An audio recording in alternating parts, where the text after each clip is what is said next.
Bum bum bum bum bum bum bum bum bum bum bum bum. The Peter Dislike Show. Bum bum bum bum bum bum bum. A couple weeks ago, I went out for karaoke with a bunch of my roommates at the hostel, and I got really upset at something. I was singing a song that I had written for Mary Curry, her wedding anniversary, 130-year wedding anniversary, was earlier in the month, and everybody was just talking over me, and I literally had to wave at them to please stop talking. And later on, I explained to them that I felt really disrespected about that, and my roommates apologized for it, but they I also asked them while we're at this, can I understand why you talked over me and not other people? Not to make judgment, but I like to see if there's something that I did wrong as well. And they said, no, I sang very well and all that, but I know there was something because they didn't talk over other people singing. Long story short, I got the impression I got the impression that even they don't know why they felt they could disrespect me. It happened at a subconscious level. I learned two valuable lessons from that. First, a lot of human behavior happens at the subconscious level. No, very seldom does somebody go, "Oh, I don't like this person. I'm going to talk over them." And number two, I learned that I didn't really burn a bridge when I explained how I felt. I could speak up a little bit more. Next time at work when I feel disrespected, I could actually speak up. Actually, part of the reason I don't speak up at work as often as I do when I'm out in a social setting is that I really need my income, right? And sometimes that constrains me. So a third thing I learned is that the better I can get at achieving a situation where I'm not dependent on my work, at least not as much as I am today, the better, right? The more I could actually speak up, the less slavery I have to endure, right? So that's something I want to work on. But so much happens subconsciously. It is frightening how much of our lives happen subconsciously. So you guys know, 6 years ago, I started working on my binge eating problems. Now, a lot of people look at me and they think I'm not overweight. How can I have a binge eating problem? You got to understand, binge eating has at least two different sets of negative consequences, right? The more obvious one is the obesity, type 2 diabetes, heart conditions, cancer. That's obvious. What's not so obvious is that, at least until it happens, what's not so obvious is that food cravings can really constrain your life, especially if they happen at the subconscious level. So, for example, you might find that you don't want to go to various social settings because you won't be able to reach for your favorite foods. You might find that you hate your job because when you go to a meeting and you have a food attack, and a lot of this happens subconsciously. You don't even know why you hate something, right? And I find that ever since I got over my eating disorders, a lot of things have opened up. So, for example, you guys know my art projects. I've had to take a break away from the metals because of the tariffs. 6 years ago, there's no way I could enjoy making the bismuth crystals. You're away from your food. Your hands are dirty. It might not be too dangerous to eat while you're doing it, but it's messy, and that I subconsciously I would just find that activity unenjoyable because it forces me to take time away from my food.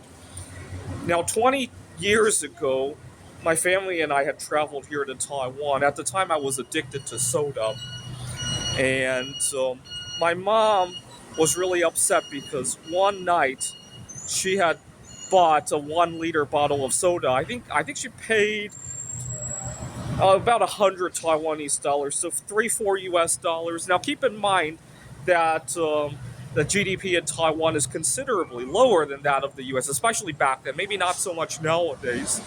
And so it seemed like a very expensive item to buy, right? and I had guzzled it down within a couple of hours, and she was so upset. I don't think she was necessarily upset about the money. I think she was more upset that we had traveled halfway around the world, and the only thing I wanted was soda. I wasn't enjoying anything else.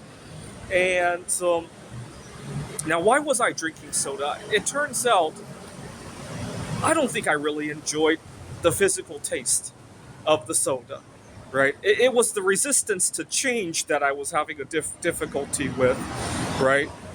So, for example, 20 years later, I pretty much never wake up and wish, I missed 20 years ago when I drank soda. No, that's not a very routine thought for me. I mean, occasionally I get a weird thought because, I'm missing the past, right? But it's not because of the taste, right? I'll get to the cravings in a moment. But I quit drinking soda not long afterwards. What had happened was I was going to college part-time, and this was 2003. Let me see if I can bring up a reference. There was a girl that looked almost exactly like Kelly Clarkson that I liked in the classroom. And I was overweight. I think I was a little bit shorter than I am today. And I weighed about 200 pounds, if I remember correctly. And I desperately needed to lose some weight before I make the move on her. I'd got home from the campus, and I was just about to reach for my favorite soda. We used to have lots of 2-liter bottle, about the size of this bottle, in the fridge, and I was just about to go get some soda when I realized, you know what?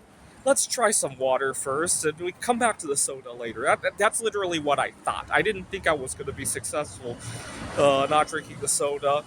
And I took some water, and I gave myself a few minutes. I got distracted with something else, and before I knew it, I was like, hey, nothing bad happened when I didn't reach for the soda. And long story short, I've never drank another soda since then. This was 22 years ago, if you can believe it. And was it hard? At first, I think the hardest part wasn't the physical craving for the soda. It was the association of various things with soda. I would watch my favorite TV show. Kelly Clarkson went on to compete in World Idol. And I watched that, and I didn't reach for the soda, and it just felt off, right? Of all the other times I watched American Idol, I reached for soda. And the other hard part of it was the social norms at the time, right? You got to remember, this is 2003, 2004. You couldn't go to a graduation or a party without there being soda overflowing every cup, right? Nowadays, it's kind of the opposite, right? I was at a party at Glendale Community College. The kids were demonstrating all the engineering techniques that they had learned over the semester, and there were all sorts of projects. They had actually launched a balloon with a camera on it, and all sorts of stuff. And there was soda there, but hardly anybody. To give you an idea of how few people drink soda nowadays, I think there were like 8 or 9 2 liters of soda that they keep lugging from one party to another, as if anybody's ever going to drink that, right? And soon those bottles of soda will be like an antique, right? Because they'll redesign the packages and all that. But the few people who do drink soda, when you really watch them drink it, like, I encourage you to actually watch people as they drink soda, as they do any other sort of bad habit, drink alcohol or smoke cigarettes or whatever. And if you really watch these people, are they really enjoying those things, or are they doing it like subconsciously? It's really funny because some of these people, they only want to do it subconsciously. If you point out what they're doing and how bad it is, all of a sudden they get very defensive about it, right? And it really goes to show that all of these behaviors only happen at a subconscious level, right? And that's just kind of sad. And so I encourage you to be conscious of what you're doing and actually ask yourself, do you really want it or need it or whatever? See, if you do it that way, I would say for most people, let's go back to my binge eating. For most people, 90% of their food happens at a subconscious level, probably. And that's just kind of sad. It's sad in terms of what it does to your health. It's sad in terms of how much money you spend on subconscious feel-goodness, right? It's really sad. It's even more sad when it involves other people. If you make subconscious judgments on other people, right?